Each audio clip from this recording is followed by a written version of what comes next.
Weekend plans? Julie asked. Unpack. You've been here for nearly 3 months. Every room needed fresh paint and a stupid amount of cleaning before we unpacked. There are only so many hours after work and on weekends. Did you ever get to your room? Rachel had made sure Owen was completely taken care of before working on her own space. Between moving to the opposite coast, changing schools, and finding new friends, it was surprising he smiled as much as he did. He wasn't a complainer by nature, a trait he'd inherited from his mother. Rachel paused and allowed the depth of her loss to move on. I'm finishing up my room this weekend. How is Owen getting along at school? He likes his teachers, is passing all his class. That isn't what I mean. Rachel spoke around her food. There are a couple of neighborhood kids who have welcomed him into their circle. Same age? Lionel is a junior. Ford is Owen's age. Rachel thought of the 3 boys the first time Owen had them over. For the first time in months, she walked into Owen's room to find him belly laughing at something one of the boys said. She'd leaned against the doorframe and watched them. And in that moment, she knew they were going to be all right.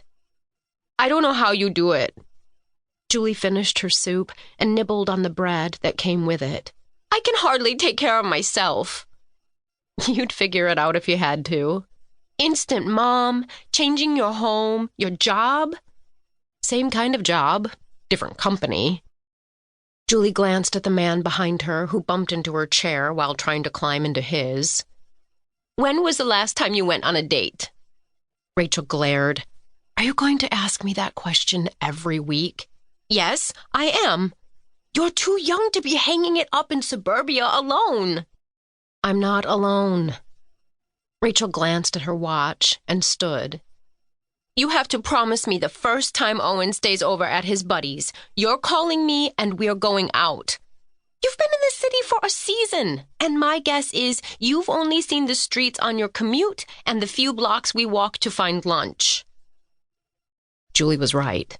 Rachel hadn't explored the city any farther than what her work mandated.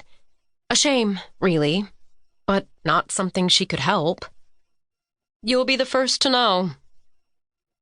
The sharpness of the frozen temperature nipped at her lungs with each breath once they were back outside. She fished her gloves out of her pockets and pulled them on for the brief walk back to their building. She was most definitely not in California anymore. Mr. Fairchild, your brother is on line 2. Jason glanced at the light blinking from his desk phone. He signed the correspondence in front of him and lifted the receiver. What's up, Glenn? Ha! Try again? Trent? 50-50 chance of screwing that up. More like 70-30, with the amount of hours Glenn puts in compared to me.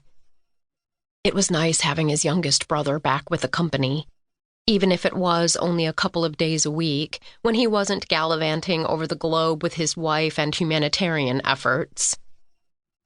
Anytime you want to jump in, bite your tongue. Trent wasn't a 9-to-5er, and, lucky for all of them, Fairchild Charters ran like the well-oiled machine that it was. Their planes spent more time in the air than most of their competition. The brokers found new clients every week, and their expansion across the globe had grown 15% in the past 24 months, with a company growth of 5 to 7% annually in the past decade. Things were good. So what is the uncharacteristic Friday afternoon call about? I'm calling to give you a heads up. Oh? Yeah, Monica and Mary have been talking. Jason leaned back in his chair and focused his gaze outside his window. Should I be worried? About you? They found out you didn't make it to Robert's for Thanksgiving. I was sick. Which was only half a truth. He'd found out earlier that Robert's wife had invited a woman she had been trying to set Jason up with for 6 months. Seems like everyone was working the find-a-girlfriend service for him for the past year. Monica isn't buying.